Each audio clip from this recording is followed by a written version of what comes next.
Hello everyone, first year and second year वाले बच्चे कैसे हैं। तो कल हमने आपको क्या कहते हैं व्याकरण मंजूषा में हमने पढ़ाया था विज्ञान के वरदान और अब है अभिशाप। ठीक, याद रखना सारे बच्चे, फर्स्ट ईयर और सेकेंड ईयर वाले। तो विज्ञान एक अभिशाप है, हेडिंग है आपके। विज्ञान का दूसरा पक्ष अकल्याणकारी। अकल्याणकारी मतलब जिसका कल्याण ना हो सके करे, वह विनाशकारी है। विज्ञान द्वारा निर्मित बम, अस्त्र शस्त्र पल भर में हरे भरे खेतों एवं फलते फूलते शहरों को राख के ढेर में परिवर्तित कर देते हैं। विज्ञान के ही द्वारा तो बम बनाए गए, और जब बनाए गए तो जब छोड़े जाते हैं तो वहाँ की जनसंख्या, वहाँ का सारा वातावरण सब जो है क्या कहते हैं अस्त व्यस्त करके, ये समझ लो कि जैसे नागासाकी और उसमें हिरोशिमा, उसमें एक बार बम गिरा था तो वहाँ आज भी बच्चे जब जन्म लेते हैं तो क्या अपंग बच्चे होते हैं। तो विज्ञान ने आज मानव को आलसी, सुस्त व निकम्मा बना दिया है। पहले का मनुष्य क्या था, परिश्रमी था। वह सुबह 4 बजे उठ जाता था और अपने खेतों में टहलने जाता था, दिशा मैदान जाता था, नीम की दातून करता था, और अगर बुखार जुकाम हो जाता था तो तुलसी अदरक का काढ़ा बना के पीता था। लेकिन सब विज्ञान के द्वारा बदल गया। विज्ञान का सबसे बड़ा खतरा है पर्यावरण प्रदूषण। सबसे बड़ा खतरा क्या है? पर्यावरण, परि प्लस आवरण, जो हमारे चारों तरफ से हमको घेरे में रखे हैं उसको हम कहते हैं पर्यावरण। जिसके घेरे के बीच में हम हैं, तो चारों तरफ का घेरा जिसमें हम सांस लेते हैं, जिसमें हम क्रियाएं करते हैं, उसको हम पर्यावरण कहते हैं। हर जगह शोर, गंदगी और बीमारियों का साम्राज्य हो गया है। चाहे तो वो पूजा स्थल हो और चाहे वो धार्मिक स्थल हो, चाहे वो क्या कहते हैं गंगा स्नान है, जैसे कोई घाट वगैरह हो, बहुत ज़्यादा गंदगी रहती है। हरिद्वार वगैरह में सफाई तो इतनी रहती है, लेकिन आम पब्लिक जा कर के वहाँ सारा गंदा कर देती है। तो हमें आप नागरिक हैं, हमें आप स्वच्छ कर सकते हैं, हमें आप गंदगी फैला सकते हैं। कृत्रिमता अनाज से लेकर मानव आचरण तक में भर गई है। कृषि राधेश्याम शुक्ल के शब्दों में उन्होंने क्या कहा है कृषि के बारे में? कवि राधेश्याम शुक्ल के बारे में शब्दों में उन्होंने लिखा है, लोग संगमरमर हुए, हृदय हुए इस्पात, और बर्फ हुई संवेदना, खत्म हुई सब बात। मनुष्य के अंदर से धीरे धीरे सारी बातें खत्म होती जा रही हैं। इतना कोमल मनुष्य होता जा रहा। पहले पूरा टाइम मनुष्य परिश्रम करता था, पूरी रात जो वही सो जाता था, सुबह भोर 4 बजे फिर उठता, फिर जानवरों को चारा पानी, खेत, दिशा मैदान, सारे क्रियाकलाप किया करता था। अब उपसंहार में क्या आप लिखेंगे? उपसंहार में लिखेंगे, विज्ञान अपने आप में एक वरदान है।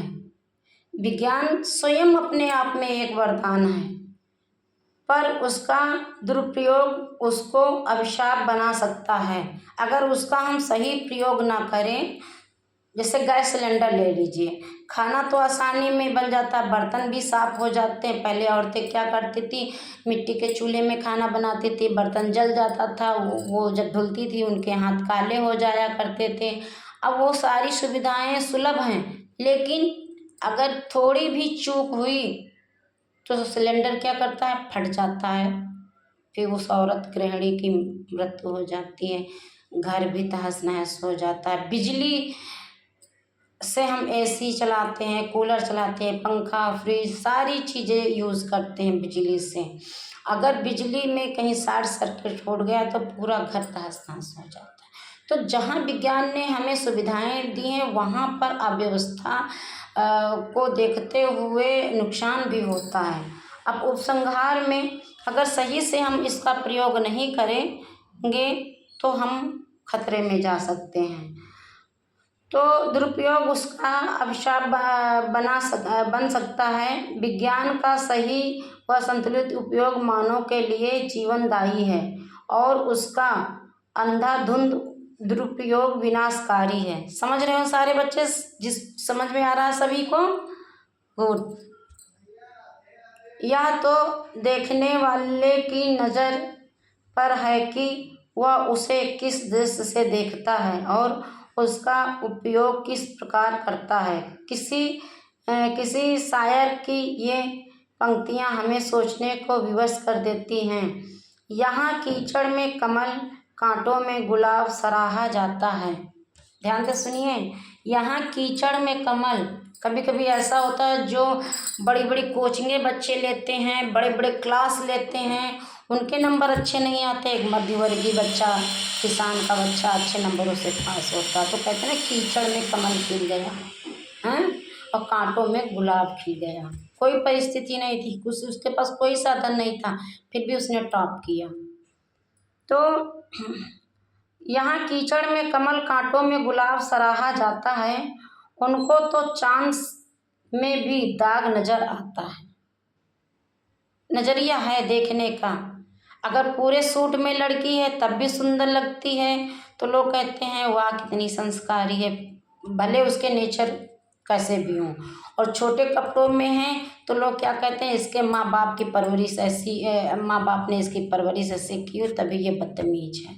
तो कुल मिलाकर के हमारा नज़रिया देखने का लोगों की सोच पर निर्भर करता है कि कैसा अगला बंदा समाज में क्या सोचता है।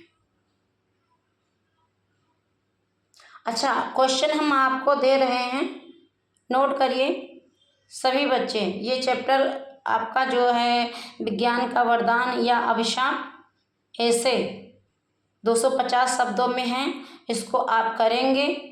तो प्रश्न लिखें, विज्ञान वरदान है या अभिशाप? क्वेश्चन मार्क चिन्ह। इस पर अपने विचार लिखिए। आप अपने विचार लिखेंगे। दूसरा प्रश्न है, विज्ञान ने मानव को आज अपना दास बना रख दिया है। पक्ष या विपक्ष में अपने विचार प्रस्तुत कीजिए। चाहे ये प्रश्न आवे, चाहे पहला जो हम बोल चुके हैं वो प्रश्न आए, उत्तर सबका एक ही होगा, विज्ञान वरदान अभिशाप। विज्ञान पदस्थ साधन मानव का विनाश की ओर ले जा रहा है। इस कथन से आप कहाँ तक सहमत हैं? ठीक, ये तीनों प्रश्न एक ही ऐसे के हैं, एक ही निबंध के हैं। तो सारे बच्चे क्या करेंगे कि अच्छे से वो क्या कहते हैं, वो विज्ञान वरदान है, विज्ञान वरदान और अभिशाप, ये हेडिंग्स हैं, इनको याद करेंगे और सारे बच्चे लिख लेंगे और लिख करके हमें सेंड कर देना। जितने बच्चे लिख लें वो हमें कमेंट बॉक्स में कॉपी पर सेंड करेंगे। Thank you class.